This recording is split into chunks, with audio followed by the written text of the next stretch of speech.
تو عیسیٰ علیہ السلام نبی علیہ السلام کو اس کے علاوہ ایک دفعہ خواب میں بھی آپ کو دکھایا گیا، اور شاید یہ واقعہ جو ہے یہ معراج سے پہلے کا ہے، کیونکہ اگر آپ نے جو وہاں پہ جو کچھ بیان کیا اگر آپ نے پہلے دیکھا ہوتا تو پھر آپ جو ہے وہ اس کی ضرورت نہ ہوتی، کہ آپ نے پوچھا کہ یہ، تو آپ نے فرمایا میں نے خواب میں دیکھا کہ ایک شخص طواف کر رہا ہے، دو لوگوں کے کندھوں پہ ہاتھ رکھا ہوا ہے، میں نے پوچھا یہ کون ہے، تو آپ نے تو مجھے بتایا گیا کہ عیسیٰ علیہ السلام ہے۔ اور اس کے بعد آپ نے معراج میں بھی دیکھا، تو آپ نے جو حلیہ عیسیٰ علیہ السلام کا بیان فرمایا وہ ایک نہایت خوبصورت انسان کا حلیہ ہے۔ آپ فرمایا نبی علیہ السلام کے فرمانے کے مطابق آپ نے فرمایا وہ درمیانے قد کے ہیں، نہ لمبوترے نہ ٹھگنے، بڑے میانہ قد کے، بڑے خوبصورت قد کے، ان کا رنگ گندمی، سفید اور سرخ، یعنی ایک ہوتا ہے سفید رنگ، خالص سفید، جس طرح آپ دیکھتے ہیں یہ مطلب یورپ والوں کا سفید رنگ عجیب و غریب، ویسا نہیں، بلکہ جو گندمی لوگ، جو جیسے ایشیا کے لوگوں میں کوئی سفید رنگ کا ہوتا ہے، ایشیا کے لوگوں میں جیسے ہمارے گندمی لوگوں میں سفید رنگ اور اس میں سے سرخی جھلکتی ہوگی، سفید گندمی میں سے سفید رنگ اور اس میں سے سرخی جھلکتی ہوگی۔ اور آپ نے بیان فرمایا کہ ان کا سینہ بڑا خوبصورت چوڑے سینے والے ہوں گے، اور بال نہ تو بالکل سیدھے نہ گنگریالے، تو ہلکا سا اس میں خم جیسے ہوتا ہے نا بالوں میں، بڑے خوبصورت، اور لما، آپ نے فرمایا لما ان کے بال ہوں گے۔ تو بال جو ہے لمبے نا تین قسم کے ہوتے ہیں، ایک لما، ایک جمعہ اور ایک وفرا، یعنی لما ہوتا ہے جو کانوں کی لوؤں تک ہوتا ہے، اس سے نیچے آ جائے تو جمعہ، اور جو کندھوں تک آ جائے وہ وفرا، یعنی کہ جو اس سے ذرا بڑے ہو جائے۔ تو آپ نے فرمایا کہ وہ کانوں کی لوؤں سے ذرا نیچے، کندھوں کے اوپر وہ بال جو ہیں وہ اتنے جو ہے وہ خوبصورت بال ان کے ہوں گے۔ اور آپ نے ان کے بالوں کے بارے میں فرمایا کہ جس وقت آپ نازل ہوں گے اس وقت جو بالوں کا حسن ہوگا وہ انشاءاللہ ہم آگے بھی وہ بیان کریں گے۔ اور آپ نے فرمایا کہ وہ ایسے تھے کأنما خرج من دیماس، جیسے کوئی انسان حمام سے نکلتا ہے۔ حمام کا ترجمہ عام طور پہ ہم نا غسل خانہ کر دیتے، حالانکہ اس سے مراد وہ حمام نہیں ہے، بلکہ یہ وہ سٹیم حمام ہوتے تھے، اور اب بھی ہوتے ہیں بعض علاقوں میں، اور خاص طور پر یہ جو ہے نا یہ روس کے علاقے، ان علاقوں میں اور ایران وغیرہ میں ہوتے ہیں، وہ سٹیم باتھ اس سے لیتے ہیں۔ وہ یہ ہوتا ہے کہ جو فرش ہوتا ہے نا، فرش، وہ فرش جیسے کوئی جالی کا فرش ہوتا ہے، اور اس کے نیچے جو ہے وہ بنے ہوتے ہیں حوض، ان حوضوں میں کچھ جڑی بوٹیاں ہوتی ہیں، اور ان جڑی بوٹیوں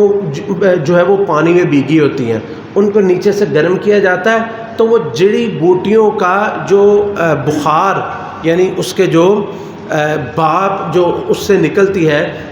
وہ اس سے نا وہ غسل جو ہے وہ کرتے ہیں۔ تو یہ بڑی بیماریوں کا علاج ہے، خاص طور پر جسم کے جوڑوں کی دردیں اور جسم کی دردیں وغیرہ، تو ان کے لیے تو اس وقت انسان جب اس سے نکلتا ہے نا، جس کا رنگ سرخ ہو، سفید ہو، تو اس کا رنگ نا سرخ سا ہو جاتا ہے، وہ مطلب اس کے باپ کی وجہ سے، اس کی گرمی کی وجہ سے۔ آپ نے فرمایا کہ انہ خرج من دیماس، اس طرح کہ جس طرح جو ہے وہ دیماس یعنی حمام سے کوئی نکلا ہوا ہوتا ہے۔ تو اور نبی علیہ الصلوۃ والسلام نے فرمایا انہا لن تقوم حتی تروا قبلہا 10 آیات، یہ حدیث آپ نے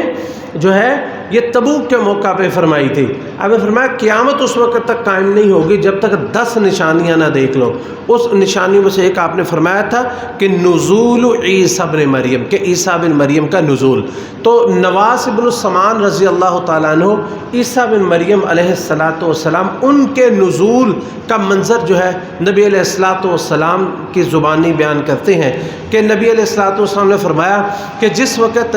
فجر کا ٹائم ہوگا، اذان ہوگی اور اس کے بعد اقامت ہوگی، اور مہدی مصلی پہ تشریف لے آئیں گے اور نماز پڑھانے لگیں گے، تو اچانک جو ہے اذ بعث اللہ المسیح ابن مریم، کہ اس وقت اللہ تعالیٰ مسیح ابن مریم ان کو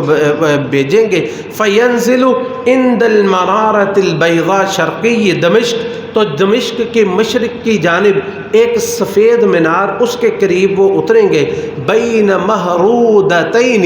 انہوں نے جو لباس پہنا ہوگا اوپر ایک چادر اور نیچے وہ زرد رنگ کی، یعنی ورس اور زعفران ان کی رنگی ہوئی ہلکے سے زرد رنگ کی بڑی خوبصورت ان کا لباس ہوگا، واضعا کفیہ علی اجنحۃ ملکین، کیا خوبصورت و منظر ہوگا، فرشتوں کے پروں کے اوپر وہ ہاتھ رکھے ہوئے یوں نازل ہوں گے، اذا طأطأ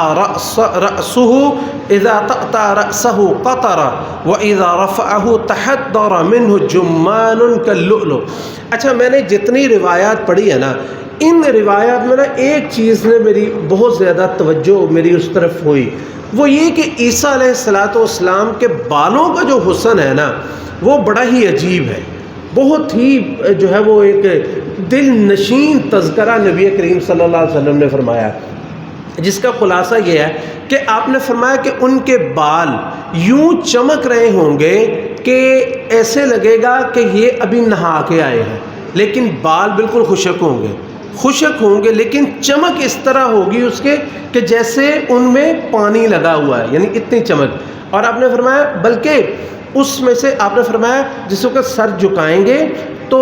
پانی کے قطرے جو ہیں وہ اس میں سے گریں گے، پانی کے قطرے گریں گے، اور جس وقت سر اٹھائیں گے تو پانی کے جو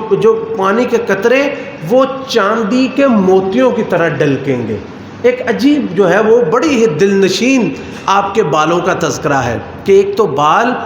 کالے سیاہ چمکدار اتنے کہ خشک ہوں تو یوں محسوس ہوگا کہ اس میں وہ ابھی پانی یعنی وہ گیلے ہیں، اور وہ اس طرح اس میں سے پھر اللہ کی طرف سے ہی ہوگا، کیا ہوگا اللہ ہی بہتر جانتا ہے، کہ پانی کے قطرے اور جب سر اٹھائیں گے تو موتیوں کی طرح ڈلکیں گے، جمان ان کا لؤلؤ۔ یہ جمان اس موتی کو کہتے ہیں جو چاندی کا بنا ہوتا ہے، اس موتی کو کہتے ہیں جو موتی کی شکل ہوتی ہے لیکن وہ ہوتا ہے چاندی، یعنی اس طرح پانی کے قطرے جو ہے وہ نکلیں گے، اور یہ منارہ بیضاء وہاں پہ نازل ہوں گے۔ اب منارہ بیضاء جو ہے وہ اس کے بارے میں مختلف آراء بلکہ تصاویر موجود ہے کہ وہ کیسی، لیکن ابن کثیر رحمہ اللہ نے اپنی کتاب البدایہ والنہایہ اس میں ذکر انہوں نے کیا ہے کہ منارہ بیضاء جو ہے یہ 741 ہجری میں اس کی تعمیر نو ہوئی تھی،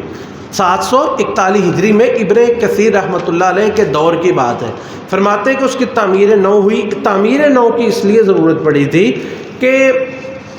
جب عیسائیوں کا وہاں پہ قبضہ ہوا تو انہوں نے اس مینار، پہلے بھی مینار وہاں پہ موجود تھا تو لیکن